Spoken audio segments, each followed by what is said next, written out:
at the instructions of Donald Trump is political thievery. It's political thievery. Actually, it's political robbery. Because a thief does it in the darkness and hides, but a robber does it right in your face. Wow. And it's political robbery that's connected to political violence, because the reason they want to rob the people of their rights through this gerrymandering, racially based gerrymandering, is so that they can give power or keep power in the United States Congress to engage in political violence. What is political violence? Taking health care from millions of Americans unnecessarily, black, white, brown, Asian, Native, blocking living wages. That's why they want to hold on to their power in D.C. They want to block living wages. 41% of North Carolinians are poor and low wage workers, but they want to block living wages. They want to keep raising taxes on working people while they give tax breaks for the wealthy. This is political violence. In fact, the big, bad, deadly bill they just passed, with the margin of victory that they have, 51,000 people will die in the first year of this bill. It is a bold-faced lie when they say that they don't know what this is doing to black voters and poor voters. Right. That's right. They know exactly what they're doing. It's the data that they use to make these decisions. That's right. And they know that the current House of Representatives in Washington, D.C. is the way it is because of 7,000 votes. That's all. Wow. 7,000 votes made the difference between Johnson being the Speaker of House and Hakeem Jeffries. 7,000 votes. They know they don't have a mandate. Yeah. They know that in fair elections they can't win. Yeah. And what they want to do is they want control so they can keep on cutting health care and blocking living wages. And fundamentally what they're doing is undemocratic, and it does not in any way reflect the will of the voters of North Carolina. I'm going to talk about that in a moment. They, extremist MAGA Republicans, I have to put that on it because they're not acting like Lincoln Republican or Eisenhower Republicans. They're not even acting like my grandfather was Republican. This is something different. Think about them getting a call from a wannabe king president and telling them what to do when there's supposed to be a separation of powers in government. Yes, that's right. They can't win fair elections. Wow. And the closer we get to 2040, it's going to be almost impossible for them to win because the nation's demographics are shifting in a good way. That's right. This effort is racist. Yes. It's an attack on black belt counties. Now, it's my home,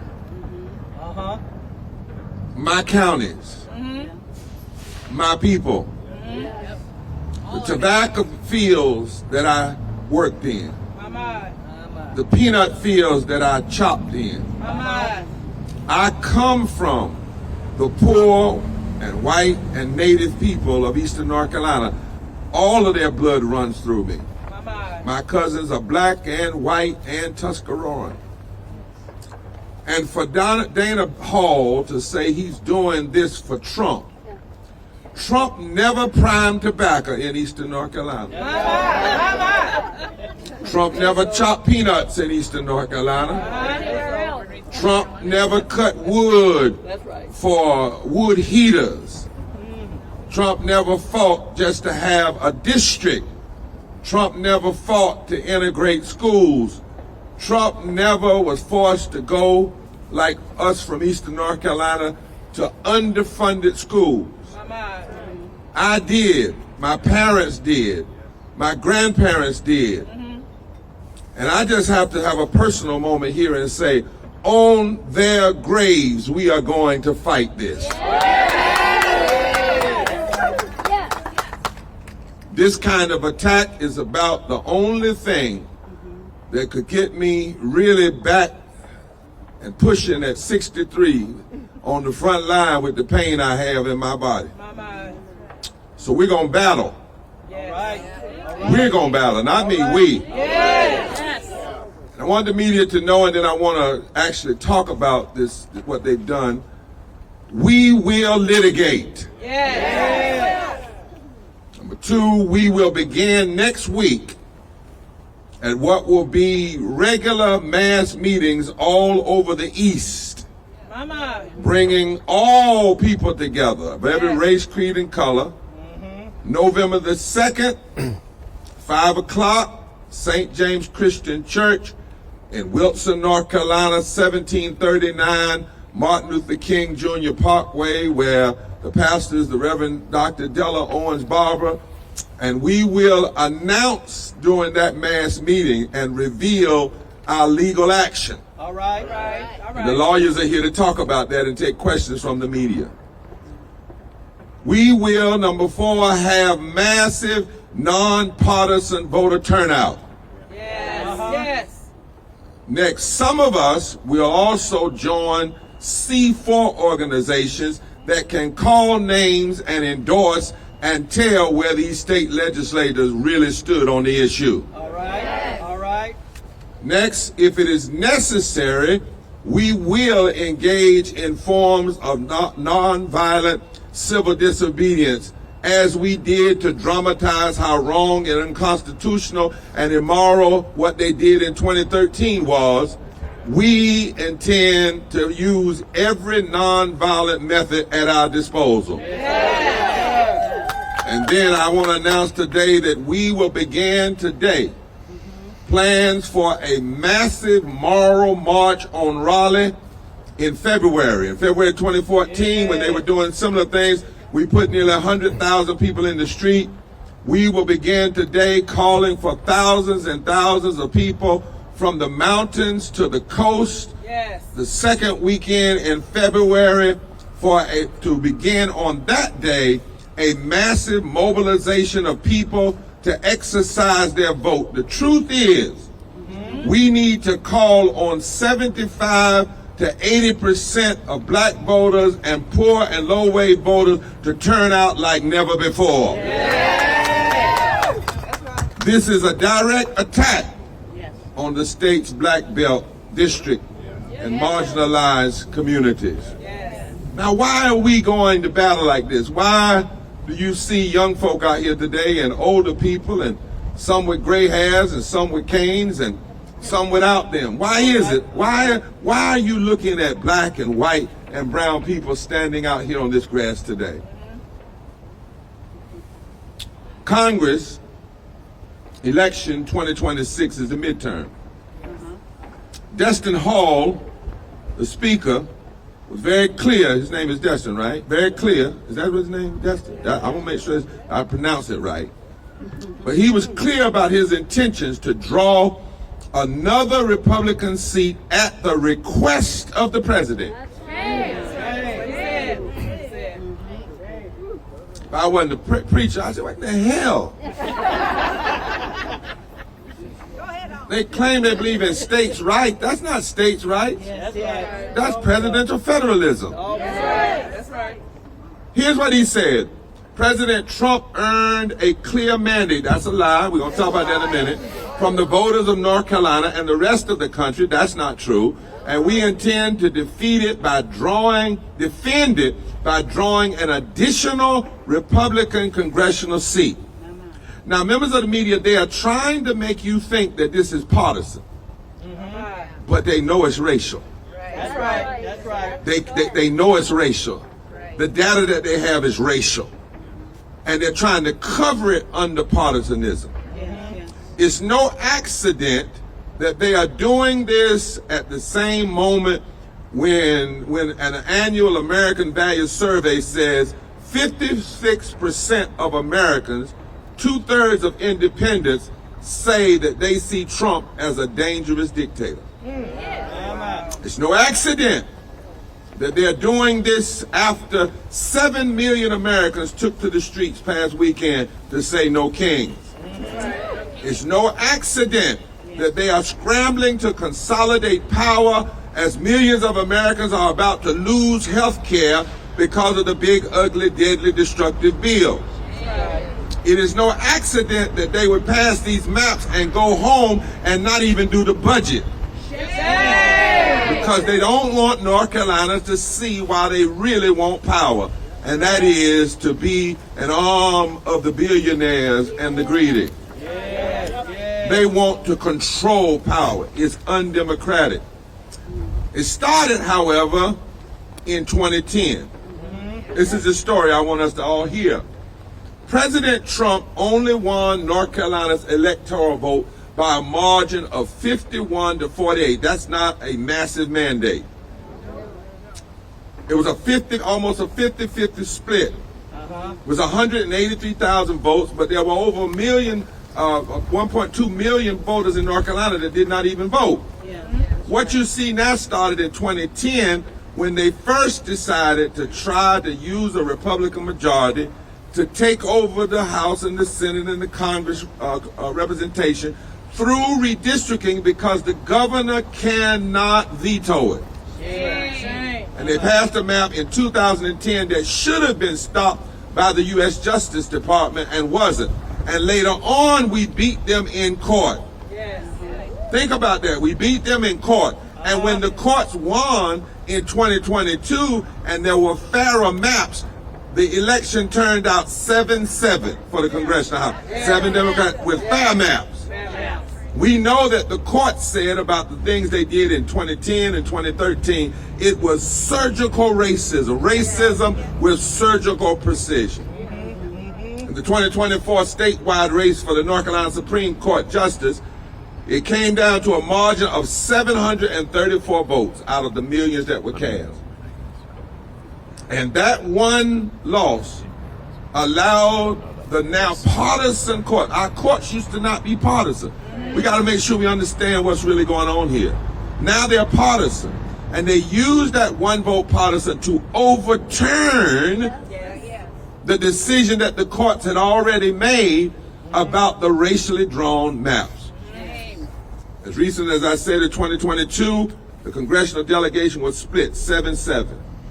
However, due to this 2023 ruling of the North Carolina Supreme Court after that vote that produced a margin of victory of 734 votes, they said that the state courts, now listen, have no authority to review claims of partisan gerrymandering.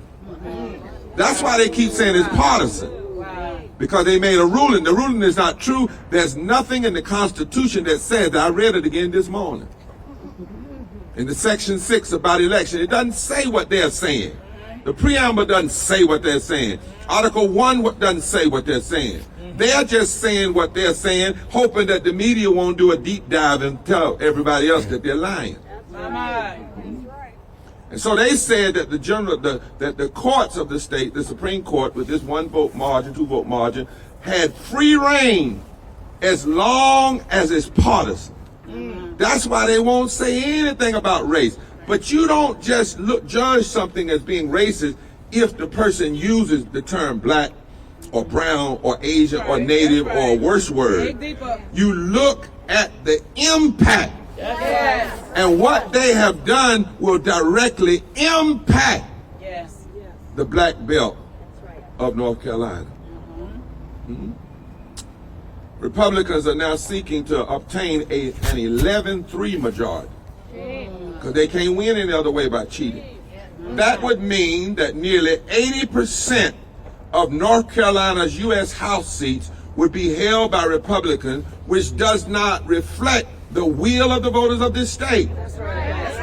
Speaker Hall and his colleagues are solely focused on more seats for the GOP and Trump maintaining as much power as possible, and has said nothing at all about whether the voters wanted this mid-cycle redistricting. In fact, that's why they won't have hearings. Have you noticed, members of the media, they didn't go down east and have hearings. That's right. They didn't go to Wilson and Wayne County, the counties that they're taking out of the first district and putting in the third, and then taking Hyde County and other counties and put them in the first. They didn't say, do you all want this? Do you want? No. This happens in secret, and our Constitution does say that secret societies are harmful for any democracy. The people aren't asking for this. There was a poll released just last week that said that 84% of North Carolinians, Democrats, Republicans, and Independents, fundamentally oppose partisan gerrymandering. That's right. Every time they say, we're doing this for the North Carolina voters, it is a bold-faced lie. Republican leaders intend to gain this additional seat by drawing out Representative Darren Davis from his seat. Well, it's not his seat, it's our seat. He just happens to be holding That's right. in the congressional district. Several coastal and what we want is not him or any person. We want who the voters elect in a fair election. That's what we want. That's fact. That was the basis of the Voting Rights Act, is to ensure that people, black and brown and others who had traditionally been pushed aside and had traditionally had tricks like this done on them, would have the power to elect the candidates of the choice. If they choose to elect a white Democrat, that's their business. If they choose to elect a black Democrat, if they choose to elect a white Republican or black Republican or an independent, our fundamental cry is, you cannot draw racist maps and then call them fair. That's right. That's right. So here we are. This redistricting plan will reduce the racial diversity of our legislative body and undermine the substantive and symbolic importance of representation. The black belt has always been the jewel of this state. Yes. It was from this district that the first African American, after the end of Reconstruction, returned to the United States Congress in Eva Clayton. These redistricting strategies aim to reinforce the political marginalization of minority communities, further reducing their influence in governance and policy making. The only place these folk believe in DEI is when it's to get more Republicans in office. This redistricting is about diluting, somebody say diluting, minority voting power. That's right. And removing or reshaping a district that fairly elects. And for the media and for people listening, a fair district doesn't mean it's 80% black or 90% black. That's not what the law has ever said. It might be 52% black or 51% Latino. But the point is, the point is that in these particular counties, we already are dealing with the gutting of the Voting Rights Act, Section 5. So now there's no check and balance. What they do, it used to be, they would have had to send it up to the Justice Department, and the Justice Department would analyze the impact. Somebody say, that's gone. That's gone. Now they want to further weaken the electoral influence of minorities. This redistricting plan is to silence black voters. We used to call it stacking, packing, and bleaching. They would stack black voters or bleach them from an area or pack them in an area. It's amazing how everybody concerned about black voters all of a sudden. The proposed map weakens the share of minority voices, and what they did is they're playing three-card Molly with the counties. Don't y'all ask me as a preacher how I know about three-card Molly. But what they're doing is gambling. They're saying, let's move this county over here, let's move this county over here, and let's move this county over here. Black voters in Congressional District 1 make up approximately 40% of the population of voters. And there's a growing Latino community that makes up 7%. That's 47% in Congressional District 1. Latino communities, black communities, and rural, working class, poor white voters, if the districts are fair, have the power to build a fusion electorate that can overcome the greedy oligarchs' will to control the elections in our state. That's right. Now the map makers keep saying, oh, this is just partisan. This is just partisan.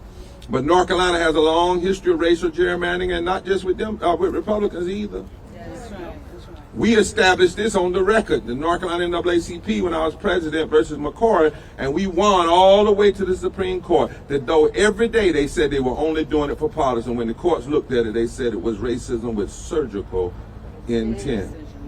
This is about black, Latino, and poor, rural, low-wage, working-class voters, white voters, whose ballots have been split and diluted across multiple maps in just 5 years. And we reject this plan. Yes. We demand that these maps that keep the black belt whole and protect districts where communities regularly vote together be put back together. We are tired of folk playing with our power and our votes in this state. Yes. Especially because you scared. Yes. It's a shame for a political party to be this scared. Mama. You can't make your case to the people. You know that they won't vote for you, so you cheat and you cheat and you cheat. Mama.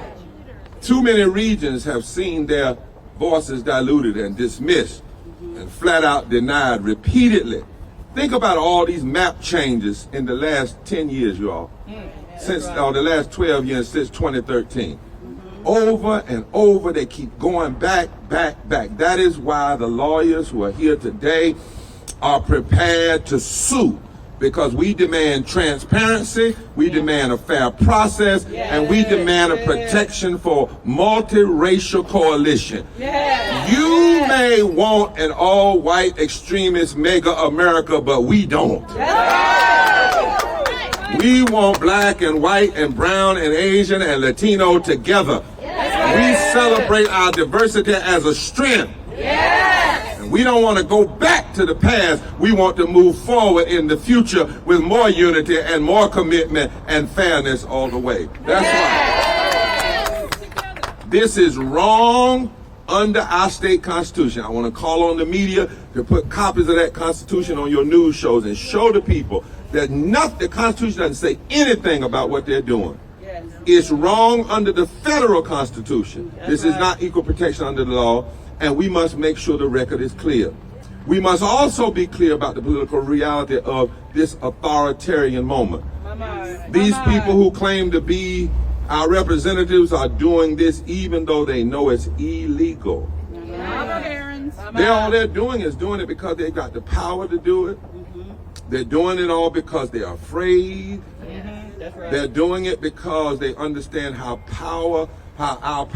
strong our power is. They're scared of this kind of coalition. They're scared of the diversity. And they are doing it because they remember how when Moral Mondays was born in North Carolina in 2013, and when a moral fusion movement of people came together from the coast to the mountains and challenged the authoritarian takeover of our state. And we did it, and we put thousands and thousands and thousands of people in the General Assembly and in voting boxes and in ballot boxes. They saw what could happen. And what we must do now is remember what we did then and decide now is the time for us to do it again. Not only in North Carolina, but all over the South. We must declare that the Southern strategy is over and the moral fusion movement is on the rise, and the South is going to rise again, but it's not going to rise like it used to rise. It's going to rise in unity, it's going to rise in togetherness, it's going to rise in power for all people. Now I want to tell y'all something as I close that they're not telling me. Sophisticated data makes it possible for politicians in power to identify what they call slices of voters. And they think they don't need from one district to overcome a margin of victory in another district. But all of the data is based on, listen now, depressed electorates that rarely turn out more than 45% of eligible voters. In 2018, when Democrats won a landslide in the House, the turnout was only 50%. Hear me now. If legislators are willing to bow to Trump's demand that they gerrymander districts to favor extremists and MAGA Republicans, then every American has a moral obligation to turn out like we've never seen it before. The truth is the matter is we don't know what it would look like if 70 or 80% of voters turned out. But it's time to find out. It's time to find out. It's time to say that we're no longer going to be satisfied with these low turnout midterms. It's time to tell everybody that we know there's no such thing as an election off. There's time right now we need to say to folk during the election time and on election day, take off the day and get people to the polls. We need the most massive turnout of voters we've ever seen in the history of this state.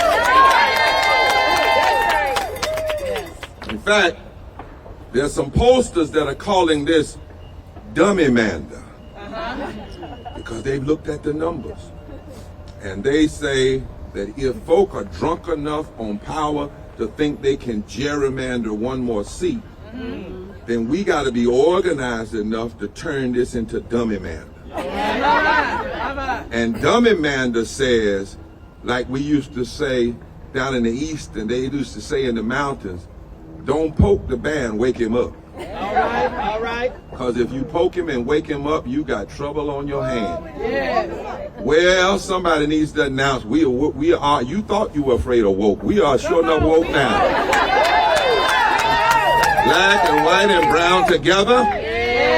Remember how McCory was beat at the ballot, thought he couldn't be beat, but a massive turnout happened? That's why on November the 2nd, we are launching a massive voter mobilization campaign starting in Wilson and mass meetings, and we're going to go all over those counties down east, and we need to see that happening all over the state. You don't have to wait on me. You don't have to wait on any one individual. It's time to come together and call for mass voter registration and mobilization like never before.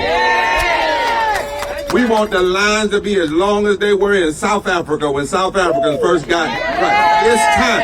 You don't beat authoritarianism but with apathy. You beat authoritarianism by standing up and using every nonviolent tool at your disposal, especially voting and speaking out and the right to assemble. Are you ready? You need to know after the Civil War, black and white folk came together and they wrote this in our Constitution. Black and white together, we hold these truths to be self-evident, that all persons are created equal, endowed by their Creator with certain inalienable rights, among which are life, liberty, the enjoyment of the fruit of their own labor, and the pursuit of happiness. And then they wrote this: all political power derives from the people. All political power derives from the people. Not from the Speaker of the House, not from the Senate Pro Tem leader, not from a wannabe king, not from the White House, not from the billionaires. All political power is derived from the people and for the people. The people must decide this now. The people must decide you're not going to take it. The people must turn out like never before. The people must make the pollsters scratch their heads. The people must ask the people running the polls where all of these people come from. The people must stand behind the lawyers. The people must go into communities. The people must preach from their pulpits and their synagogues and their mosques. The people, if there's ever been a time for the people to stand up, it's time, because when the people stand up, the people never lose. I'm 63 now. Body doesn't work like it always worked. But I want to know, are there any people ready for one more battle? One more battle. One more battle for our future. One more battle for our children. One more battle for our grandchildren. One more battle for civil rights. One more battle for justice. One more battle for equal protection under the law. One more battle for health care. One more battle for living wages. One more battle to lift up the poor. One more battle to build a state where the weak grow strong and the strong grow great. Is there anybody ready for one more battle? One more battle. One more battle. Would you hear from the lawyers now? One more battle. Tax moral to 32846. Hi everyone. My name is Kat Robles. I am the Senior Voting Rights Counsel and Litigation Manager at Forward Justice. Yesterday, as you all know, Republican leaders in the General Assembly passed new congressional maps in a sudden, rushed, and widely opposed mid-cycle redistricting process. Their goal was clear: to eliminate a competitive district currently represented by a black member of Congress. We are here today to shine a light on the injustice of those actions. As Ida B. Wells said, the way to right wrongs is to turn the light of truth upon them. New congressional maps should only be drawn every 10 years, following new census results, or at the order of a court.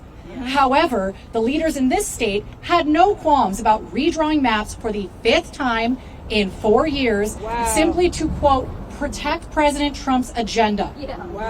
The rights of the voters in this state, everyone here, were not considered in any way, shape, or form in this process. Senator Hayes stated that, quote, the purpose of this map was to pick up a Republican seat. We've stated that over and over again, end quote. No mention of the voters of North Carolina that he is supposed to represent. These leaders made a choice to prioritize further gerrymandering our congressional districts instead of, what are they 100 days late on? A budget. Instead of seeking to pass a budget, they've said now they're not coming back for the budget at all this year. Or addressing the very real needs of North Carolinians who are impacted by cuts to Medicare and the federal government shutdown. But this is not just a partisan power grab. It is a direct assault on black voters.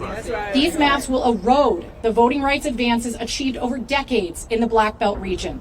The new maps dismantle a district that is over 40% black and has consistently elected a black representative since 1992. It is currently represented by Don Davis, the only black male U.S. rep from North Carolina. And in this state, race and political preference are deeply linked. Race is a stronger predictor of voting behavior than anything else. Targeting this district isn't just about politics. It's about diluting and denying the political power of black communities in eastern North Carolina. These maps are the product of a plan to silence and dilute the power of Black Belt communities that serve as the historic core of CD1. So much of the Voting Rights Act has already been gutted, and this is a further attempt to weaken the electoral influence of minorities. But we're here today to say that the Voting Rights Act is still alive. And the sacred right to vote is not a relic of the past. At Forward Justice and with Repairers the Breach here today, and alongside a broad coalition of pro-democracy groups in the state, we are reviewing this egregious and unlawful gerrymander. And let us be clear, there will be swift legal challenges to this attack on the rights of black voters, fusion voting coalitions, and our democracy. We will be challenging this in the streets and in the courts. As Ashley prepares to come, and God has raised us up a lawyer who comes out of and lives in District 1. So she's fighting for her home, fighting for her community. But we should also know that this group wants to give the Congress power to keep the current people in leadership, because this is the same Congress that never fixed the Voting Rights Act. See, the Supreme Court gutted it, but threw it to the Congress. Since 2013, June 26th, the Congress could have fixed the Voting Rights Act. Even if the Supreme Court decides that Section 2 has problems, the Congress can fix it. But what they want to hold on to is a Congress that they know will not fix it. But even if it's not fixed, we should have more than that. But we still have the 15th Amendment, the 14th Amendment.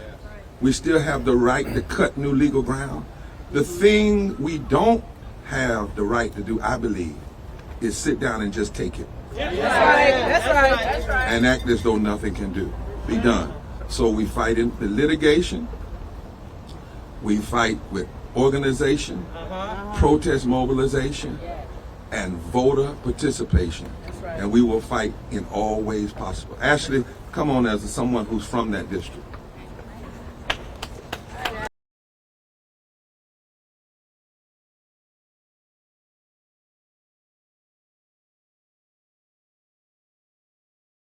And also a resident of District 1.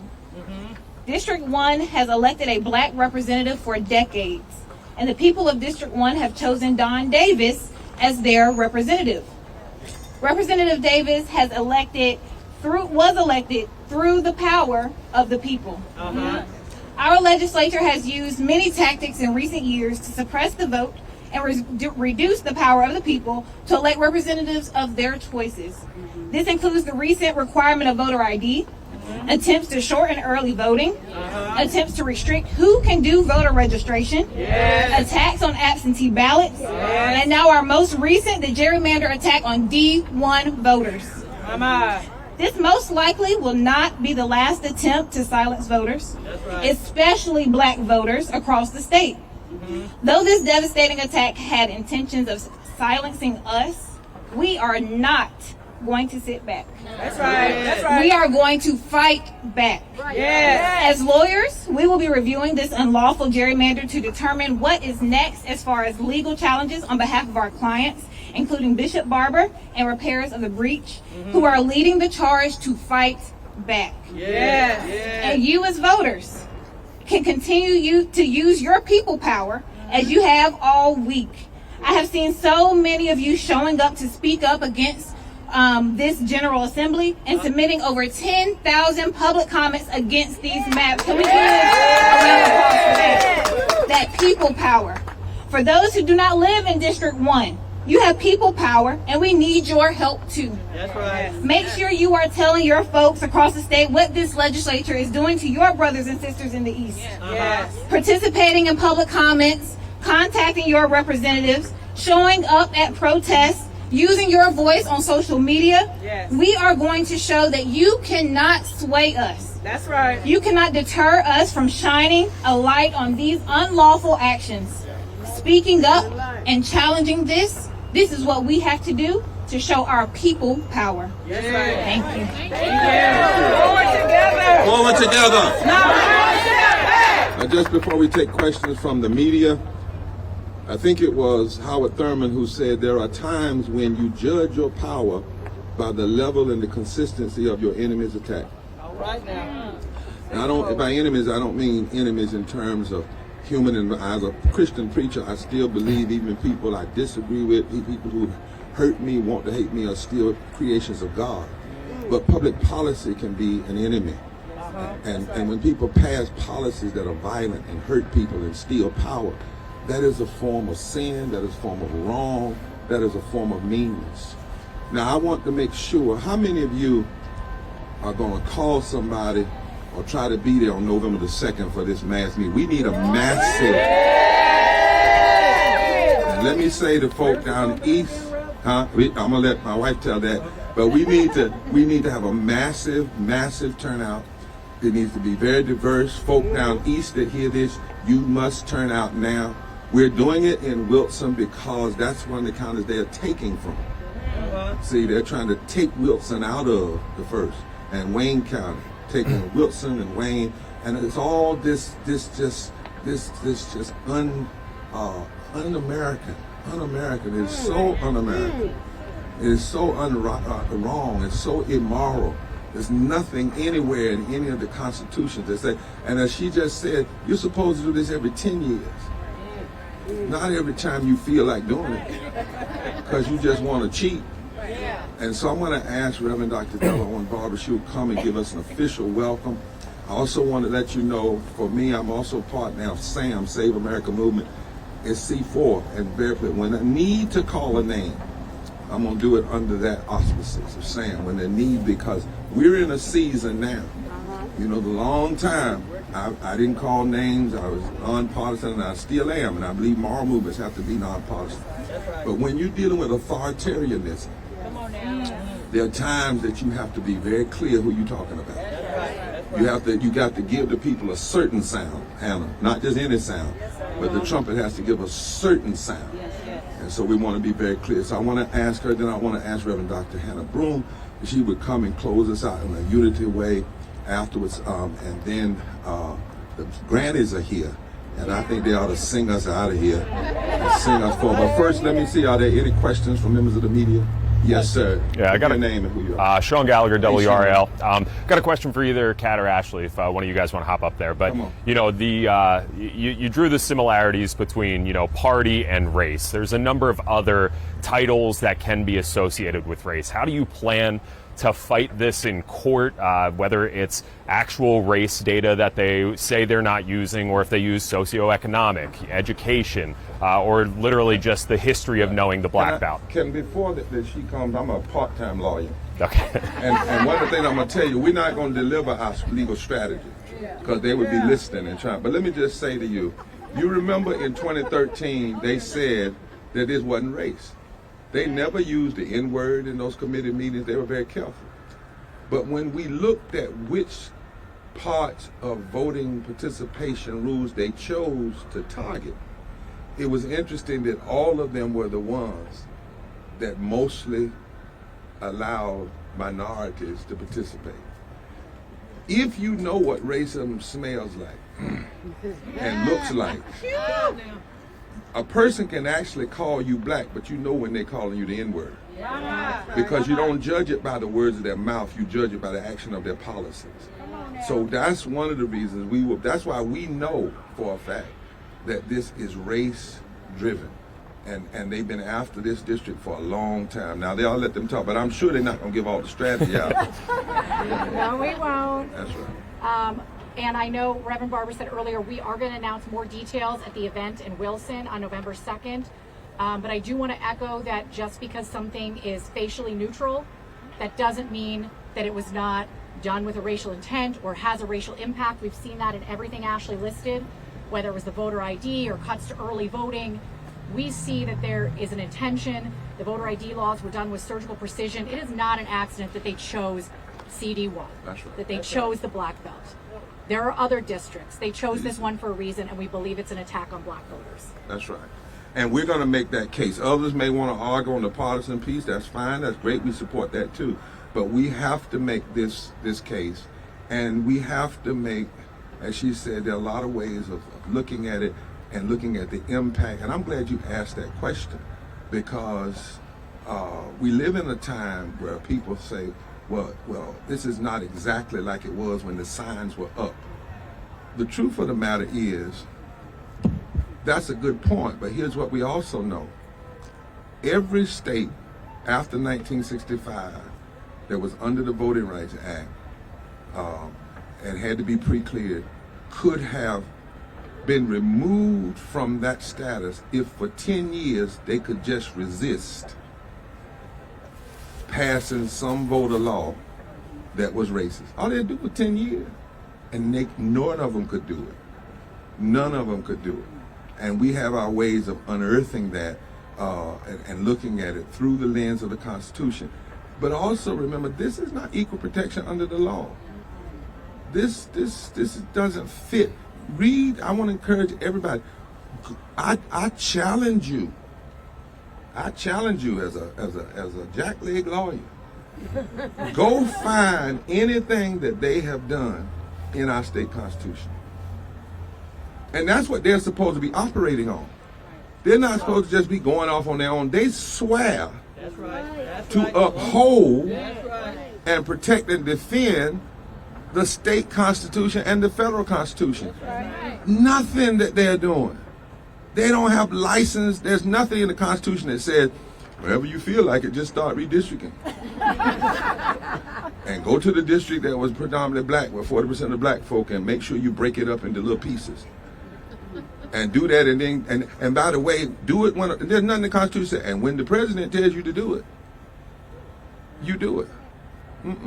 And that's what we got to hold them accountable on. Yes, sir. Mr. Barber, the Republican lawmakers have also repeatedly said that because they are elected by the people, that this is the will of the people. Well, they would say that, but then 84% of North Carolinians say that they don't want this. Just because you're elected doesn't mean you get to run roughshod over the Constitution. See, somebody can say, you could get elected to power, but there are restraints that we have. That's why this authoritarianism is so dangerous. Because what authoritarianism says is just because I'm elected, I can do anything I want to. That's not America. That's right. Nor is it America. There are restraints. That's why each part of government is supposed to be a separate division of government: judicial, executive. Remember we learned that on Sesame Street in the electric factory, right? Judicial. It's supposed to be a check and balance. What they have done is decided in some strange way that if I get 1% more votes than you have, I can dismiss the other 48, 49%. I can dismiss the Constitution and I can just go off and do whatever I want to. Well, no. And the people can say no, and the courts can say no, and we must say no. But also we come from another legacy, and I'm gonna stop here. And that legacy is we have the moral responsibility to challenge unjust law. That's right. That's right. If the civil rights movement had merely said what people were elected, therefore they have a right to segregate, they have a right to discriminate, we'd have never had a movement. If women had said that since they got elected, they have a right to keep women from the right to vote, or 18-year-olds. You see, we've had too many instances in history where people get elected and then somehow or another they go crazy and they forget that they didn't get elected to do what they want to do. They still have to follow the basic tenets of what they swore to do. And not one of them swore to be partisan. I guarantee you there's not an oath where they swore to be partisan, where they swore to cheat. None of that is there. They swore to uphold the Constitution, and that's why we have to legally prove and show that that's exactly what they're not doing. That's right. That's right. That's right. Ms. Barber? Do you have any idea when the lawsuit will be filed? We're going to announce all the details of the event in Wilson on the 2nd. Let's get an official invite from Pastor.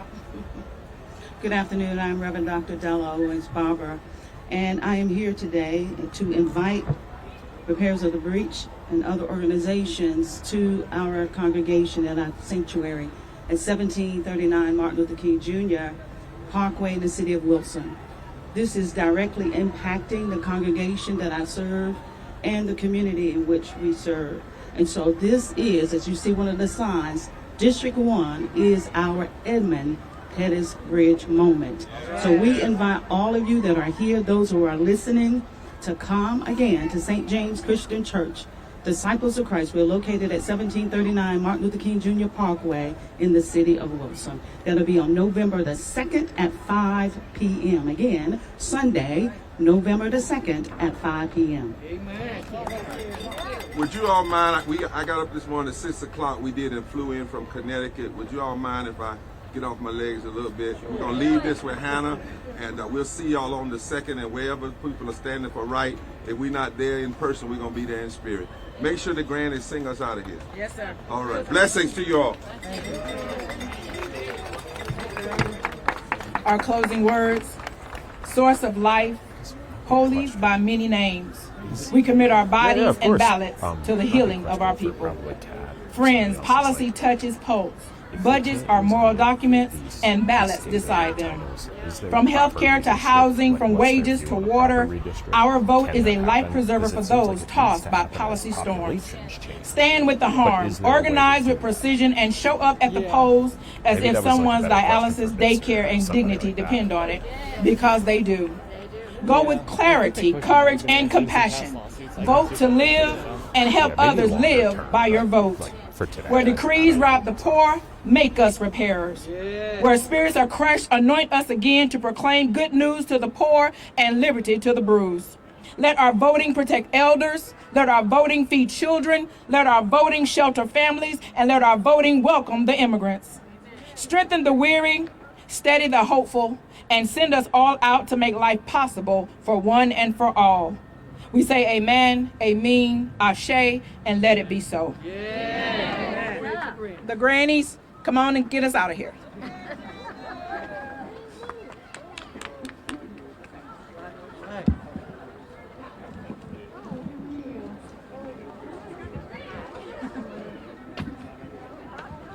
See you. get this down. That's okay, Ellen. Is it okay?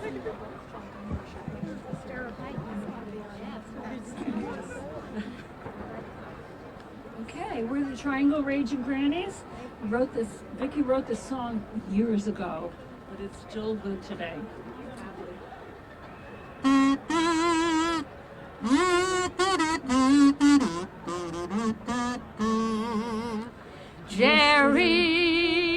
Gerrymandering, a dirty, rotten scheme. Yesterday the legislators took